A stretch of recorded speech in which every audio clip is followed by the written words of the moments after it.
2024 की इलेक्शन की तैयारी तकरीबन सभी राजनीतिक दलों ने अभी से ही तेज कर दिया और बिहार में अगर खास तौर पर देखें तो सभी पार्टियां अपने अपने तरीके से इसकी तैयारी में अभी से ही जुट गई हैं।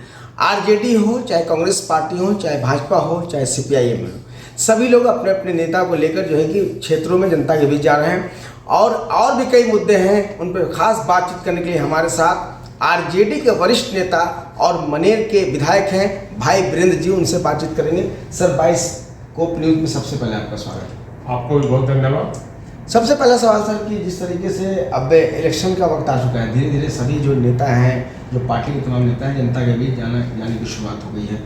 आरजेडी के भी जो है कि जो बड़े नेता हैं, यानी लालू यादव हो, तेजस्वी यादव हो या आप हो, तो कहाँ कहाँ आप लोगों का दौरा, क्या शुरुआत है? देखिए, हम लोग तो ग्रास रूट के वर्कर हैं, नेता तो है नहीं, और हमारा राउंड ऑफ क्लॉक अपने विधानसभा से लेकर मैं पटना में रहता हूँ,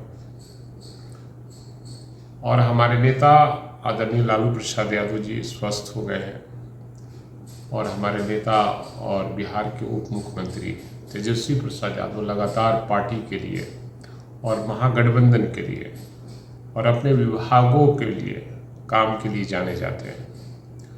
और चूंकि चुनाव 24 में होना तय है, चुनाव कब होगा कोई ठीक नहीं है, इन 24 में तो ड्यू डेट है, उसके पहले भी चुनाव हो सकता है। हम लोग हर तरह से तैयार हैं, हमारी पार्टी हर तरह से, महागठबंधन और इंडिया गठबंधन हर तरह से हम लोग तैयार हैं, और लोगों को केवल अलग जगाना जरूरत है। जगा हुआ है, थोड़ा सा और उसमें जोर लगा देना है।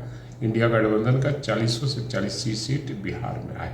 सर, एक सवाल अभी सरगर्मी से तेज है महिला आरक्षण बिल के मसले को लेकर, जहां एक तरफ आपकी सहयोगी पार्टी जनता दल यू ने मतलब नीतीश कुमार ने समर्थन किया है, और ललन सिंह कह रहे हैं कि मतलब ये सिर्फ चुनाव जैसे नज़दीक आए हैं तो भाजपा जो है कि एक शगुफा लेकर आई है। इसको किस नजरिए से आप देखते हैं? देखिए, सही बात है कि शगुफा है, क्योंकि बीजेपी जब जब चुनाव आता है तो जुमलेबाजी इसी तरह से करता है लोग। अभी आपने देखा होगा कि कभी 26 बोल रहा है कि 26 के बाद लागू होगा, कभी बोल रहा है कि 29 के बाद लागू होगा। और हम महिला आरक्षण के खिलाफ में नहीं रहे हैं, न हमारे नेता लोग रहे हैं, लेकिन ये बात जरूर है कि महिला का आरक्षण हो, उसमें ओबीसी का होना चाहिए, दलित समाज का होना चाहिए, और जो मुस्लिम परिवार है उसके भी आरक्षण उसमें सम्मिलित होना चाहिए। अगर इसका नहीं करते हैं तो हम जोरदार इसका मांग करते हैं कि उस आरक्षण में निश्चित रूप से चिन्हित किया जाए कि ओबीसी कहाँ से लड़ेगा, हमारा दलित परिवार कहाँ से लड़ेगा, हमारा मुस्लिम परिवार कहाँ से लड़ेगा, उसका भी आरक्षण में प्रावधान होना चाहिए। मैं इसका हिमायती हूँ। अच्छा, मैं आरक्षण का विरोधी नहीं हूँ। सर, एक सवाल और है कि नीतीश कुमार जहां एक तरफ जो है कि इसका मिलकर समर्थन कर रहे हैं, लेकिन उन्हीं के पार्टी के राष्ट्रीय अध्यक्ष ललन सिंह का ये कहना है कि सिर्फ शगुफा। शायद आप लोग को जानकारी नहीं है, नीतीश कुमार ने समर्थन जरूर किया है, लेकिन उन्होंने माननीय मुख्यमंत्री ने कहा है कि इसमें भी आरक्षण होना चाहिए पिछड़े वर्ग को। जी, उन्होंने मांग किया है कि आरक्षण का मैं स्वागत करता हूँ, लेकिन उसमें भी आरक्षण में ओबीसी और जो मैं तो आरक्षण होना चाहिए, क्योंकि हम गांव के रहने वाले लोग हैं। गांव में शिक्षित महिलाएं कम हैं। अगर हम अपने महिलाओं को नहीं देंगे तो फिर हमारी वहाँ साझेदारी कैसे होगी, हिस्सेदारी कैसे होगी? इसलिए हमें आरक्षण चाहिए, ओबीसी को, दलित को और मुस्लिम परिवार के लोगों को। और निश्चित रूप से ये बीजेपी का शगुफा है। पहले ही मैंने कहा कि ये शगुफा है, क्योंकि चुनाव आने वाला है और जुमलेबाजी करने की आदत रही है बीजेपी वालों की, और देश की जनता को ठगने वाली। लेकिन इस बार देश की जनता बीजेपी सरकार को, एनडीए सरकार को मजिस्ट्रेट चेक इन में पकड़ ली है। इस बार मजिस्ट्रेट चेक इन में जो पकड़े जाते हैं उसको निश्चित रूप से फाइन होता है। फाइन के रूप में यही हुआ है कि इनको गद्दी से हटा देना है, और नारा भी लग गया है।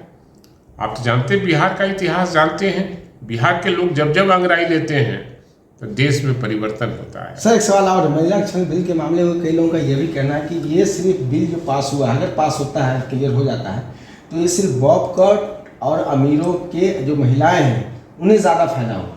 मैं बॉब कट की बात नहीं करता, लेकिन उन लोगों को फायदा होगा जिनके खिलाफ में हम लड़ाई लड़ते रहे हैं, और वही लोग ज़्यादा लाभान्वित इसमें होंगे।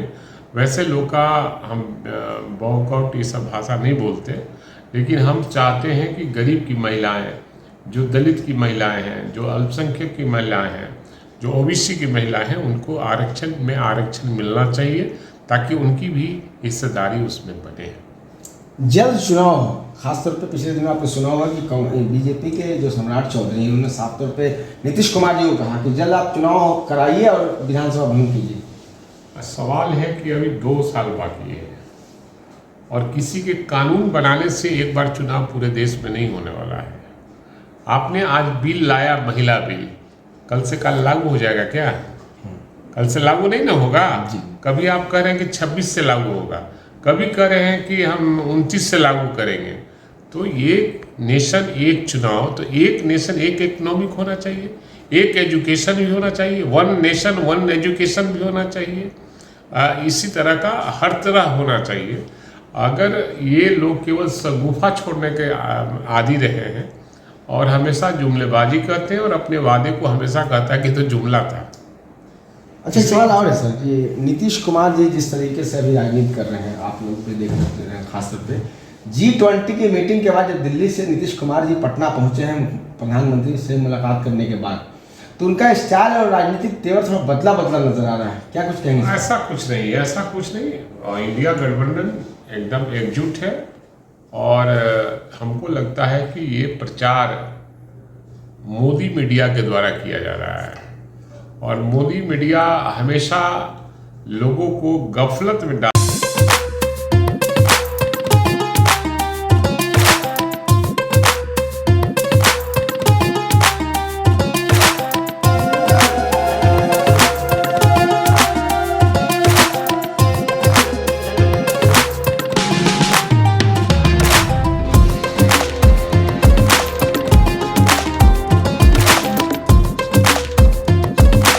IIT जी नीट एस्पिरेंट्स के सपने को पंख देने आ गया है कंप्लीट सॉल्यूशन इंस्टीट्यूट। यहाँ है smart classroom, 1-to-1 doubt clearing session, ask the expert, video solution और भी बहुत कुछ। मतलब हम करेंगे आपको गाइड, बनेंगे आपके mentor. Foundation classes from class 6 onwards for your bright future. Visit complete solution institute.